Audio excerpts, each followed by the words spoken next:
Very good evening all of you and very welcome to my channel दृष्टि IAS-PCS। इस video में हम बात करेंगे शीत युद्ध 2.0 के बारे में। आखिर ये कोल्ड वॉर 2.0 क्या है, यूएस और चाइना के बीच लगातार क्या मुद्दे हैं हो रहे हैं, किन मुद्दों को देखकर, किन संकेतों को देखकर कोल्ड वॉर 2.0 की आशंका व्यक्त की जा रही है। तो विगत कुछ समय से अमेरिका चीन के मध्य द्विपक्षीय संबंधों में लगातार गिरावट आ रही है। जैसा कि आप देख रहे हैं, ड्रैगन आने की कोशिश कर रहा है और ये ट्रंप उसको धकेल रहे हैं पीछे की तरफ। पूर्व में यह गिरावट आर्थिक मुद्दों पर केंद्रित थी, परंतु जो वैश्विक महामारी को लेकर चीन द्वारा कोरोना वायरस से संबंधित जानकारी छिपाने पर WHO पर अनावश्यक दबाव बनाने के कारण दोनों देशों के मध्य राजनीतिक और भू राजनीतिक स्तर पर भी अब ये हालत काफी खराब हो गए हैं। तो आप ये देख रहे हैं, ये इनको चीन कोरोना वायरस दे रहा है और ये मना कर रहे हैं। तो ये चीन ने सभी को कोरोना वायरस दे दिया है और इसका बहुत बड़ा इम्पैक्ट ग्लोबल इकोनॉमिक पर पड़ रहा है। इन बदलती हुई परिस्थितियों में राजनीतिक विश्लेषक अमेरिका व चीन के मध्य शीत युद्ध के नए दौर के उदय का संकेत दे रहे हैं। सामान्य तौर पर इसे शीत युद्ध 2.0 कहना भी गलत नहीं होगा। ऐसे में यह जानना भी बहुत जरूरी होता है कि शीत युद्ध के इस नए दौर को दोनों देशों की जनता का समर्थन प्राप्त हो पा रहा है कि नहीं, क्योंकि संपूर्ण विश्व अमेरिका व सोवियत संघ के मध्य शीत युद्ध के पुराने दौर की जो परिणति है उसको सही ठहराता है। अब हम बात करते हैं कि अमेरिकी चिंतकों और राजनीतिक विश्लेषकों का मानना यह भी है कि चीन के साथ शीत युद्ध 2.0 जैसी स्थिति में भारत उसका सहयोगी साबित होगा। इसीलिए अमेरिका की विदेश नीति में भारत को उच्च स्थान दिए जाना चाहिए। तो सबसे पहले इसमें हम बात करें कि शीत युद्ध क्या है, शीत युद्ध कब से स्टार्ट हुआ, इस पे थोड़े से हम इसकी ऐतिहासिक पृष्ठभूमि देख लें तो ये हमारे एग्जाम पॉइंट ऑफ व्यू से काफी महत्वपूर्ण सिद्ध होगा। देखिए, अगर हम शीत युद्ध की बात करें तो शीत युद्ध द्वितीय विश्व युद्ध के बाद सोवियत संघ एवं उसके आश्रित जितने भी देश थे, पूर्वी यूरोपीय देश और संयुक्त राज्य अमेरिका और उसके जितने भी आश्रित देश या सहयोगी देश पश्चिमी यूरोपीय देश के जो भू राजनीतिक तनाव की अवधि थी, भू राजनीतिक तनाव की ये अवधि क्या थी, ये जो अवधि थी 1945 से लेकर 1991, काफी लंबी अवधि को ही यहाँ पर शीत युद्ध कहा जाता है। द्वितीय विश्व युद्ध के बाद विश्व दो महाशक्तियों सोवियत संघ और संयुक्त राज्य अमेरिका के वर्चस्व वाले दो शक्ति समूहों में विभाजित हो गया था। यह पूंजीवादी व्यवस्था का पोषक संयुक्त राज्य अमेरिका और साम्यवादी सोवियत संघ के बीच वैचारिक युद्ध था, जिसमें दोनों महाशक्तियां अपने अपने समूह के देशों के साथ संलग्न थी। आज अगर हम बात करें तो आप सोचेंगे कि रूस क्यों चाइना का साथ देता है। वो इसलिए साथ देता है कि दोनों के यहाँ साम्यवादी विचारधारा है। शीत युद्ध शब्द का उपयोग इसलिए किया जाता है क्योंकि दोनों पक्षों के बीच प्रत्यक्ष रूप से बड़े पैमाने पर कोई युद्ध नहीं हुआ। शीत युद्ध शब्द का पहली बार प्रयोग जॉर्ज ऑरवेल, किसने? जॉर्ज ऑरवेल ने 1945 में प्रकाशित अपने लेख you and the atomic bomb में किया था। किस में किया था? जॉर्ज ऑरवेल ने अपने एक प्रकाशित लेख यू एंड एटॉमिक बॉम्ब में किया था। शीत युद्ध के सहयोगी देशों जो अलाइड कंट्रीज हैं, जिसमें एक और अमेरिका के नेतृत्व में यूनाइटेड किंगडम, फ्रांस आदि शामिल थे, तो वही दूसरी ओर सोवियत रंग के साथ में अल्बानिया, बुल्गारिया, रोमानिया जैसे जो सैटेलाइट स्टेट थे, आश्रित देश थे, वो रसिया के साथ में शामिल थे। अब हम बात करते हैं शीत युद्ध में। शीत युद्ध के कारण क्या थे, ये आपके वर्ल्ड हिस्ट्री के हिसाब से काफी इंपॉर्टेंट हो जाता है।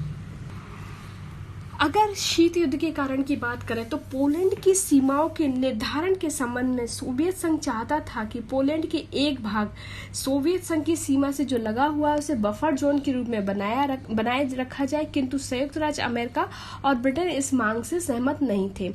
इसके साथ ही अमेरिका ने सोवियत संघ को जापान पर गिराए गए परमाणु बम की सटीक प्रकृति के बारे में कोई सूचना नहीं थी।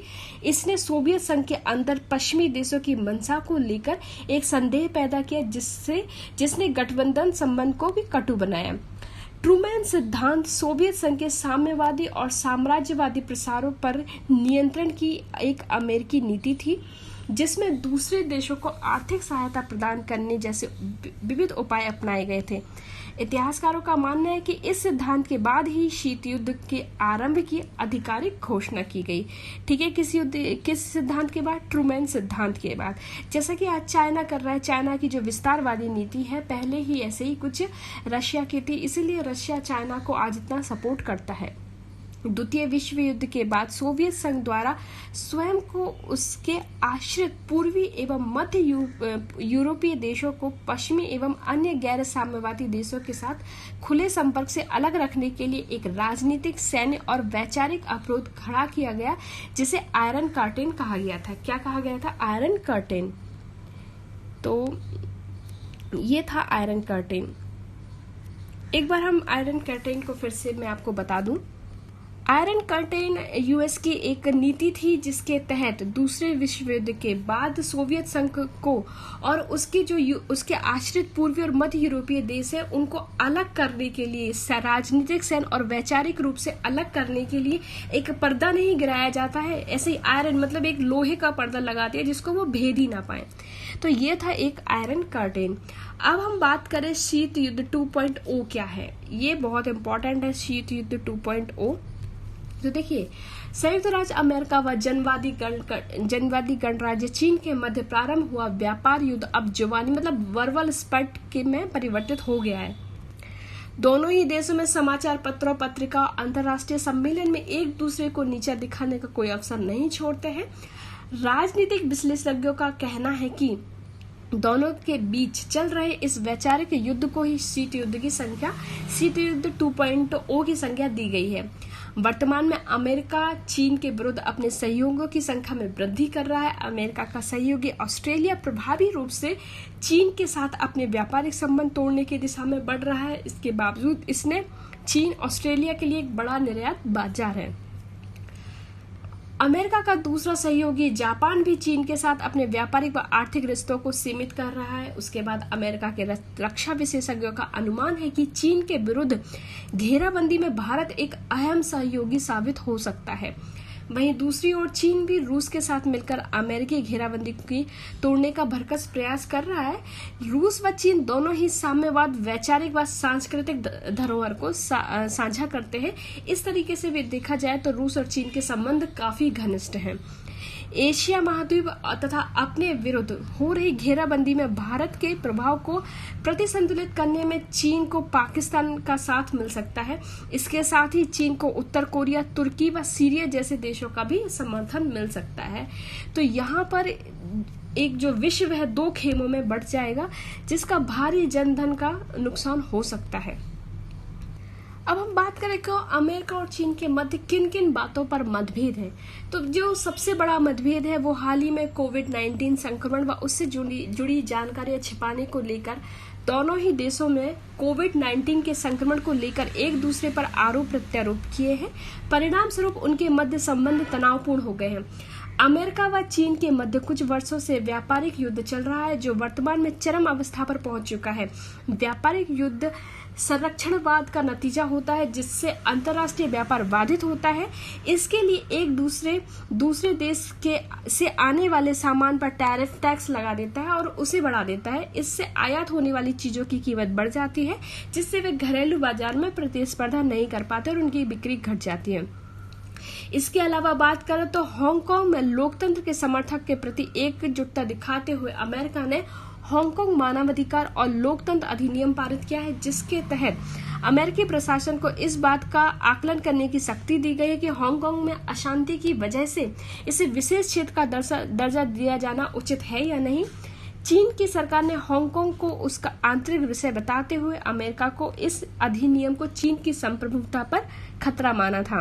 उसके बाद अगर हम बात करें तो अमेरिका की प्रतिनिधि सभा ने जो हाउस ऑफ रिप्रेजेंटेटिव है उइगुर मानव अधिकार विधेयक उइगुर ह्यूमन राइट्स बिल को मंजूरी दी है। विधेयक में ट्रंप प्रशासन ने से चीन के उन शीर्ष अधिकारियों को दंडित करने की मांग की है जिसके द्वारा अल्पसंख्यक मुसलमानों को हिरासत में रखा गया है।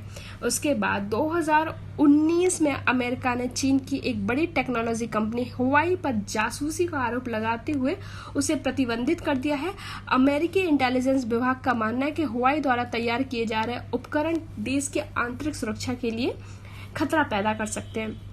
अगर अब इसमें भारत की रणनीति की बात करें तो देखिए, गलवान घाटी में भारत व चीन के सैनिकों के बीच हुई झड़प के बाद दोनों ही देशों की जो स्थिति है बेहद तनावपूर्ण हो गई है। ऐसे में दोनों देशों को शांतिपूर्ण समाधान की दिशा में पहल करना चाहिए। वर्तमान परिस्थिति में भारत को किसी भी एकजुटता में शामिल हुए बिना अपना पूरा ध्यान बेहतर स्वास्थ्य अवसंरचना के निर्माण में स्वास्थ्य सेवाओं को सुचारू रूप से क्रियान्वयन करने में लगाना चाहिए। चीन के लिए भारत एक बड़ा बाजार है। ऐसे में चीन के उत्पादों को प्रतिबंधित कर भारत चीन के आर्थिक रूप से घेराबंदी कर सकता है। बदलती वैश्विक परिस्थिति में भारत को चीन के विरुद्ध बनाने वाले गठबंधन को परोक्ष रूप से समर्थन देने का विचार भी भारत को करना चाहिए। इसका प्रभाव देखिए तो कोल्ड वॉर 2.0 का, तो देखिए विश्व की दो बड़ी महाशक्तियों के बीच शीत युद्ध प्रारंभ होने से विश्व व्यवस्था दो घड़ों में बंट जाती है। दोनों घड़े एक दूसरे को नीचा दिखाने के लिए शांतिपूर्ण सह अस्तित्व के मार्ग से विचलित हो जाएंगे। दोनों धड़े एक दूसरे के उत्पादों पर अनावश्यक उत्पादन शुल्क लगाएंगे, व्यापारिक प्रतिस्पर्धा हेतु संरक्षणवादी नीति अपनाएंगे। शीत युद्ध 2.0 के प्रारंभ होने से अंतर्राष्ट्रीय संगठनों का महत्व भी कम हो जाएगा। दोनों ही घड़े एक दूसरे पर अपना वर्चस्व स्थापित करने हेतु परमाणु हथियारों के निर्माण व उन्हें खरीदने की होड़ भी यहाँ पर लग जाएगी। अगर हम इसके निष्कर्ष की बात करें तो देखिए, पूरा विश्व वैश्विक महामारी कोविड-19 से ग्रस्त है। ऐसे में शीत युद्ध 2.0 की 8 निश्चित ही चिंता का विषय है। सभी देशों को इस समय अपना पूरा ध्यान स्वास्थ्य सेवाओं को बेहतर क्रियान्वयन के लिए लगाना चाहिए। तो इस वीडियो में इतना ही, मिलते हैं नेक्स्ट वीडियो में। Till then thank you and thanks for watching and stay connected.